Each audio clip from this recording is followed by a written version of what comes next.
11.15 at Savatthi, Jeta's grove. Then Sakka Devaraja approached the Blessed One, paid homage to him, stood to one side and said to him, Venerable Sir, what is a delightful place? And the Buddha said, shrines in parks and woodland shrines, well-constructed lotus ponds. These are not worth a 16th part of a delightful human being, whether in a village or forest, in a valley or on the plain.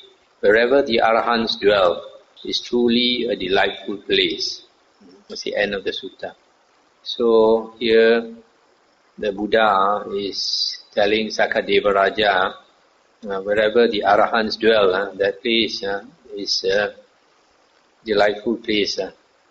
Why? Because Arahants, their mind is very tranquil, very calm, very peaceful.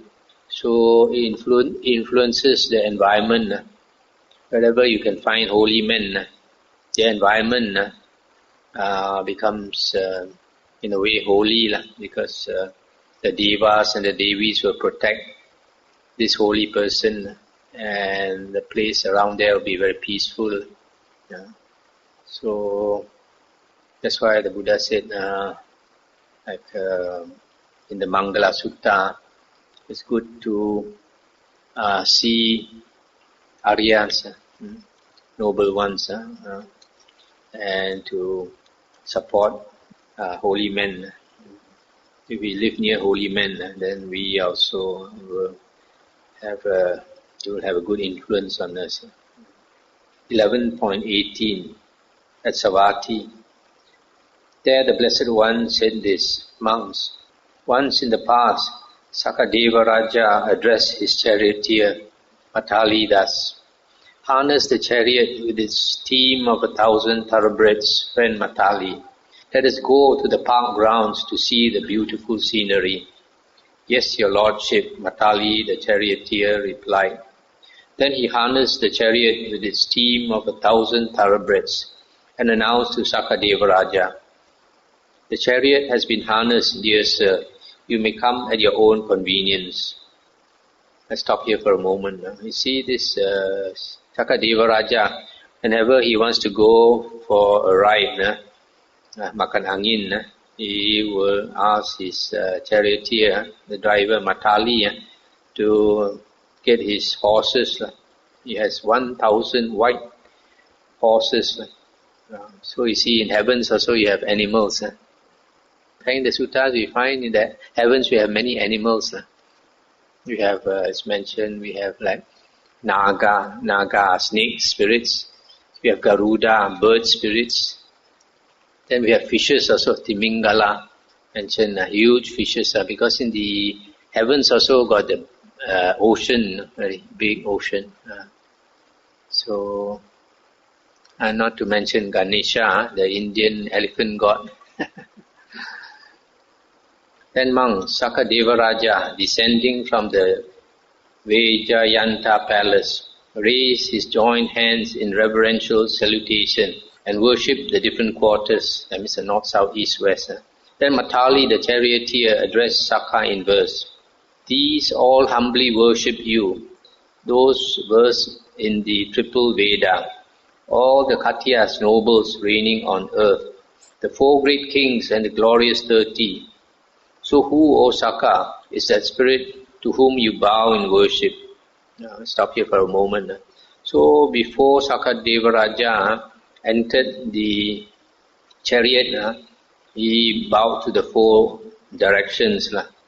And Matali was surprised. Matali the Deva, he said, these who are versed in the triple Vedas, that means the Brahmins worship you, and the noble caste, the warrior caste, the Khatyas, they also worship you. And 4 great heavenly kings also worship you. And the 30 Devarajas in the Tapa Timsa heaven, they also worship you. So whom are you worshipping? And Sakka Devaraja said, these all humbly worship me, those versed in the triple Veda, all the Khatyas reigning on earth, the 4 great kings and the glorious 30. But I worship those endowed with virtue, those long trained in concentration, those who have properly gone forth with the holy life their destination. I worship as well, O Matali, those householders making merit, the lay followers possessed of virtue, who righteously maintain a wife. Now I stop here for a moment. So here Sakka Raja says that firstly he worships those ascetics or the monks who lead the holy life, who truly lead the holy life. And then he also worships the householders, lay people who are virtuous and do good deeds. And then Matali said, those whom you worship, my Lord Sakka, are indeed the best in the world. I too will worship them, those whom you worship, Vasava.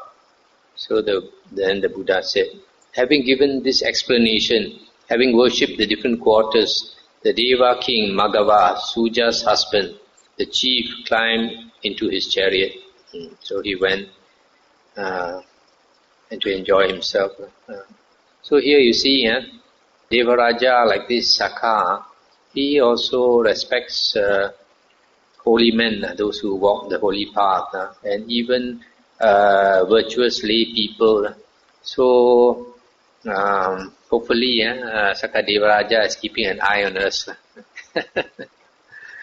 So actually, as long as a person is virtuous, there will be beings that protect you if you are virtuous. Just like Sakka Devaraja here says, he respects those virtuous people. 11.22 at Savatthi in Jeta's Grove. There the Blessed One said this, monks, once in the past a certain ugly, deformed yakka sat down on the seat of Sakka Devaraja. Stop here for a moment. Yakka is a deva, is one of the heavenly beings. Those devas in the Sakka Devaraja's realm are also called yakkas. But this fellow is an ugly, deformed yakka. So he went to sit on the king's Sakka Devaraja, the king's throne. He went to sit there. Thereupon the Tavatimsa Devas found fault with this, grumbled and complained about it, saying, it is wonderful indeed, sir. It is amazing indeed, sir. This ugly, deformed yakka has sat down on the seat of Sakka Devaraja. But to whatever extent the Tavatimsa Devas found fault with this, grumbled and complained about it, to the same extent that yakka became more and more handsome, more and more comely, more and more graceful. Then monks, the Tavatimsa Devas approached Sakka and said to him, here, dear sir, an ugly, deformed yakka has sat down on your seat. And then they explain that the more angry they got, the more beautiful the yakka became. And then they said, that must be anger-eating yakka. The more anger you have, it feeds on anger. Then monks, Sakka Devaraja approached that anger-eating yakka. Having approached, he arranged his upper robe over one shoulder, knelt down with his right knee on the ground, and raising his joined hands in reverential salutation towards that yakka, he announced his name 3 times. I, dear sir, am Sakka Devaraja. I, dear sir, am Sakka Devaraja. To whatever extent Sakka announced his name, to the same extent that yakka became uglier and uglier, and more deformed, until he disappeared right there. Then monks, having sat down on his own seat, instructing the Tavatimsa Devas, Sakka Devaraja on that occasion recited these verses. I am not one afflicted in mind, nor easily drawn by anger's whirl. I never become angry for long, nor does anger persist in me. When I am angry, I don't speak harshly, and I don't praise my virtues. I keep myself well restrained, out of regard for my own good. That's the end of the sutta. So actually, when the Devas came to tell Sakka Devaraja that this is what happened, they saw this ugly Yaka sitting on his throne, and then the more they got angry, the more they grumbled, the more beautiful this Yaka became. Then Sakka Devaraja realized that this must be an anger-eating Yaka. So he knew what to do. He went to him and then paid respect to him, knelt down on his knee and all that, and announced his name. The more respect he gave to this ugly Deva, the more uglier it became. And he continued doing this until that Yaka disappeared. So when we reflect on this sutta, we can think perhaps this type of anger-eating Yaka is also inside us. This demon is also inside us. Whenever we get more and more angry, the demon inside us becomes more and more powerful, more and more bigger, more and more beautiful.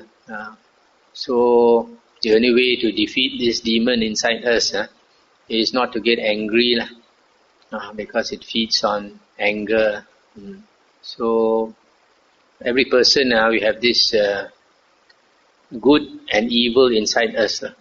So the evil inside us wants us to be angry, wants us to be jealous, wants us to do all the evil things, to break the precepts and all that. So if we listen to this evil inside us, then it will become stronger. So the only way is to do the opposite, and then you will become smaller and smaller. That's the end of the suttas I'm going to read in this Sakka Samyutta, which means that I finished 11 Samyuttas, and that is the first book, Sagata Vaga, the first book of the Samyutta Nikaya. We have finished. So the next book starts with Nidana Samyutta. Nidana Samyutta, that is dependent origination. Actually, Nidana means causation. So instead of doing it today, I think I will do it tomorrow night, because it's a totally new subject. And also this Nidana book, this chapter is one of the tough nuts we have to crack to understand. So I'll only start on it tomorrow. So you have anything to discuss tonight? You can discuss. Yeah.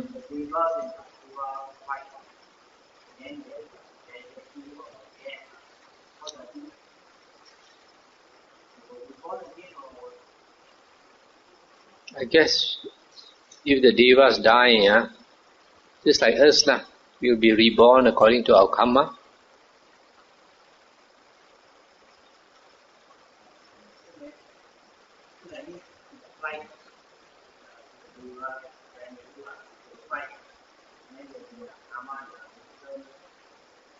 Yes, I would think so.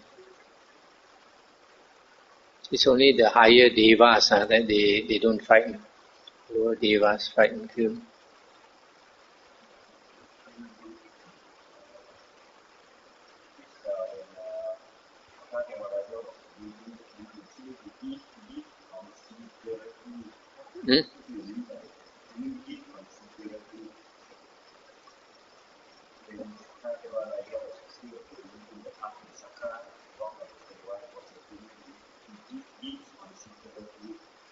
What page is that?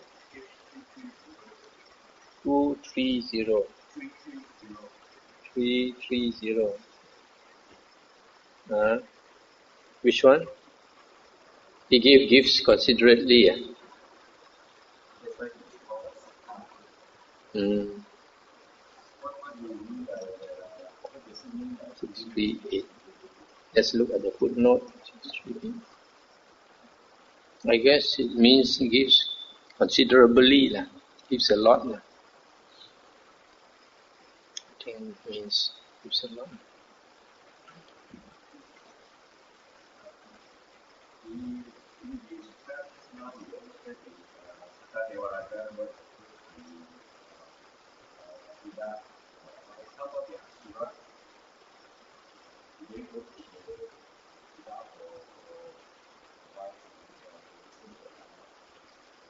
I think seldom because their character is such, they are not so interested in the Dhamma, they don't practice the Dhamma so well, whereas Sakka Devaraja, he values the Dhamma, so he practices according to Dhamma, so he wants to learn Dhamma. There is one sutta where one of the kings of the lowest heaven, 4 great heavenly kings, he came to tell the Buddha that many of the devas under the 4 great heavenly kings, they don't like the Buddha and they don't like the Buddha's disciples because the Buddha encourages people not to kill, not to steal, not to commit adultery and all that. And many of them, they have to kill maybe to get their food. And they find it difficult to keep the precepts. So because they find it difficult to keep the precepts, so they don't like the Buddha and the Buddha's disciples. So this Deva Raja, he taught a chant to the Buddha, and he asked the Buddha, Atanatya chant, to teach the monks. And this chant, when you chant this, this one we sometimes we chant at night. We start with Vipasisa namatu chakumantasa sirimato si kisapi namatu. We praise the 6 Buddhas, or the 7 Buddhas. And then after that, they recite the names of the Devarajas, all the Taikor, all the Tiger Generals of the Deva world. So when we recite all the names of the fierce Devas, so if any Deva wants to harm you, when he hears you reciting all these names, then he gets frightened. So it is one of the protection chants. So from this you can see that not all Devas like monks. Some of them don't like monks. In fact, in the Vinaya books, that it is mentioned that if there may be certain places where you have some fierce spirit which can harm a monk, the Buddha says a monk should not go there unless the monk has got psychic power.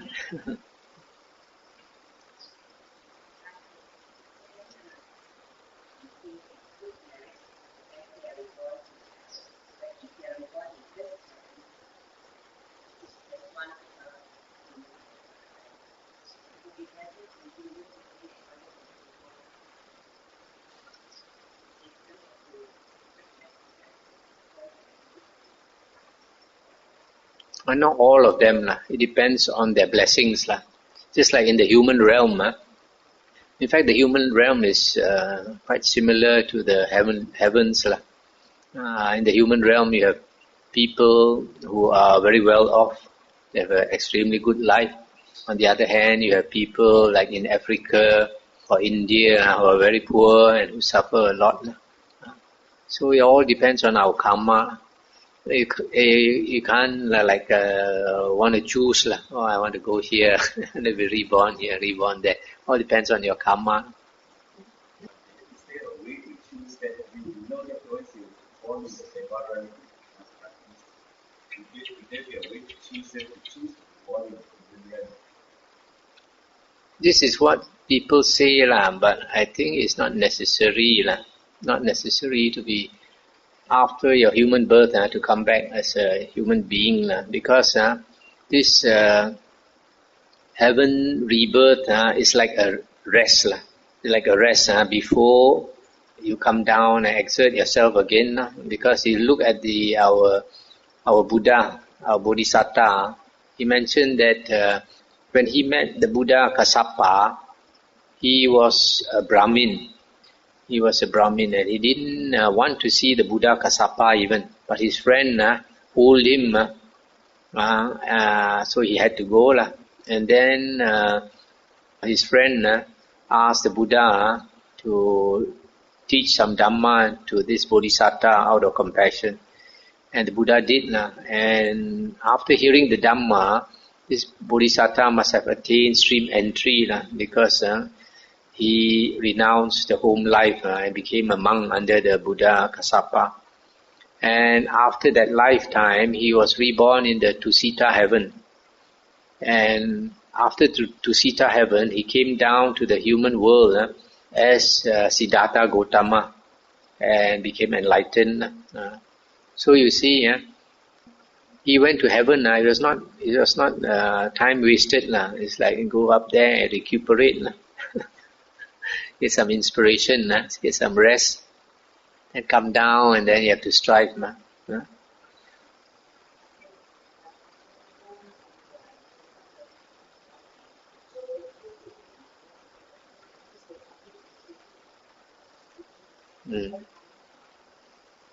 It's just like human beings. When human beings go to war, to kill each other, but then, it's not that, sometimes not that you like to do it.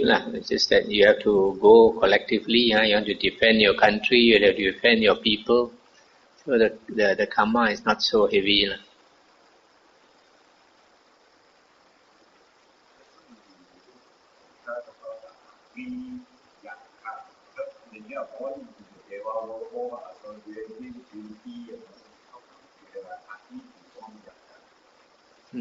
I'm not sure.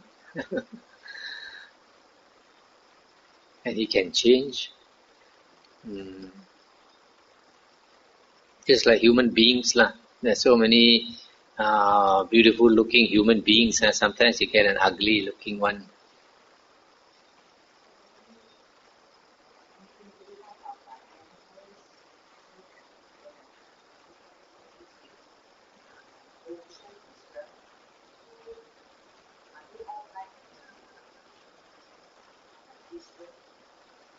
Yeah, they are in the heavenly world. You can't see because they're so far away. And secondly, they are in a different world. They are in a different realm. Just like if devas are around us or ghosts are around us, we cannot see. Our human eye cannot see, but they are around us. So in the same way, these heavens, they are up there. But if you use your telescope to look, you won't be able to see because they are in a different realm.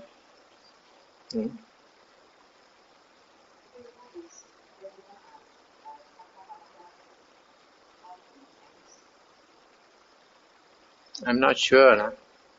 Because Chinese, we don't have so systematic description of the heavens like the Buddha has described. In Penang, normally we follow what Bhante Suvano says. We call him Thi Kong. Thi Kong, which probably the equivalent is Dục Wong Tai Tai. Dục Wong Tai Tai.